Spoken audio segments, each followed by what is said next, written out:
Happy New Year! Happy 2020 Thrive. That's what my sister's calling it, and she's younger and cooler than me, so that's absolutely what I'm going to be calling 2020 Thrive. It's 2020 Thrive, the year of thriving. We're going to thrive this year. I've done a vision board, and I wanted to go through each of the intentions that I want to achieve and try my best at this year. This is the first time I'm doing something like this. I don't usually set New Year's resolutions. Even though I'm quite goal driven, I guess I kind of like to achieve goals as they come up rather than set certain ones for the whole year. Yeah, I don't know. I felt like I wanted to journal today. I was in a bit of a cozy mood. I'm feeling a bit nervous for this year, but also wanting to stay as grounded as possible because I had a really big year last year, probably one of the most emotional years I've had in my 20s. A lot of that was rooted in negativity,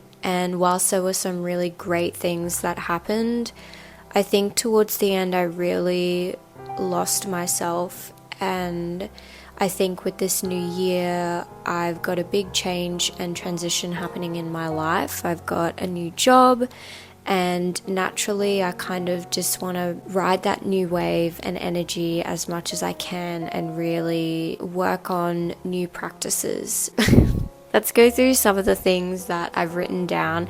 I've tried to mix it with some serious and unserious things. We'll start off with the top, which is to be more open-minded. I think I catch myself closing off to a lot of people and a lot of opportunities for multiple reasons. Probably because I'm very averse to change, and I very much like to stay in my comfort zone where there's safety and security. I do feel like I close myself off to some really great friendships and relationships. I think another big part of that is probably being very judgmental. I am a pretty judgy person. I think that comes from a place of protecting myself and not wanting to be hurt. I want to be able to change that or challenge that this year and be open-minded to all different types of experiences and people, because even though it might not work or pan out, that's still an opportunity for me to either grow or learn something. I think I really want to practice being more open-minded. The next one is more of a practice, and that's to breathe and state the facts. I often get quite emotional very quickly sometimes. I do struggle to compartmentalize my feelings, and I think I just want to practice being more efficient with that. And I don't think that necessarily means discrediting how I feel or diminishing my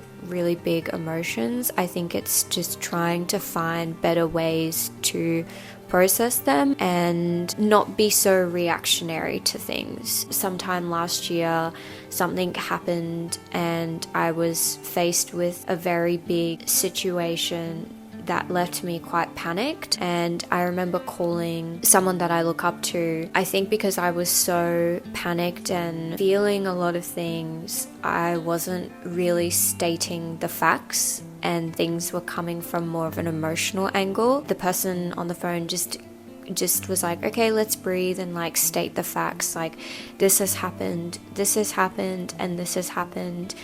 And now with those facts, what are you going to choose to do about it? That was a really good way to move forward whilst still acknowledging how I feel, but remembering to ground myself in the facts rather than the feelings. That was just a really good on the ball activity. I want to practice that a little bit more so I can get more efficient at processing my feelings. The next one is spend more time in nature. It's nothing new. Lots of people have said it before. Being in Mother Nature really lifts my mood.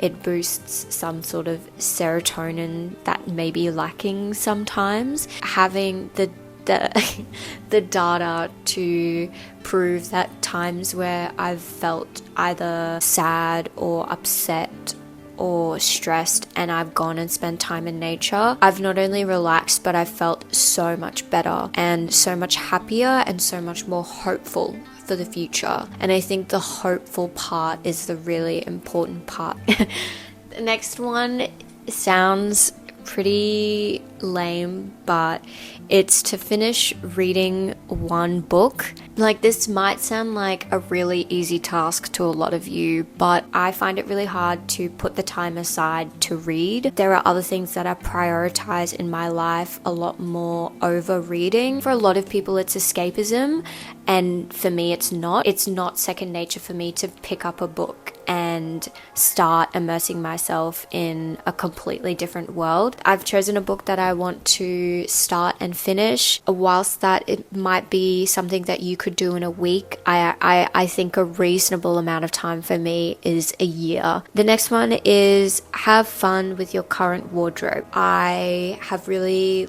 honed in and curated my wardrobe, and I just want to have more fun styling the things that I already own rather than buying new things. I want to focus on having more fun with the clothes that I already have and challenge myself to style things that I wear every day in new different ways. I made a video about cleaning my wardrobe that was so cathartic. I really left with pieces that are true to me and who I am at the moment, and I just want to have fun this year styling those things.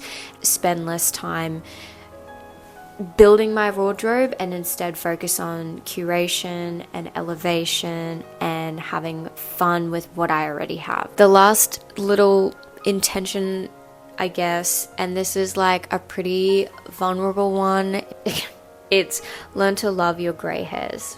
Now, this one has been a journey for me. This feels so silly to talk about.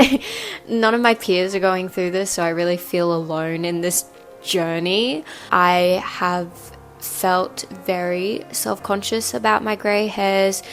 They really picked up pace this year, okay? They were not like this a year ago, and just the way that they shot out of nowhere, I just it baffles me. And I do go through stages where I'm at peace with it and I'm okay, but then there are days where I literally brush my hair and cry. Oh my god, I'm getting teary now. This is so silly. It's something I can't even control. Mother Nature really she really took the reins on this one. I've tried to maintain it or get rid of it, and that didn't work. I don't really feel like I want to color my hair anymore. I want to keep it healthy, and with that choice comes the acceptance of my grey hairs.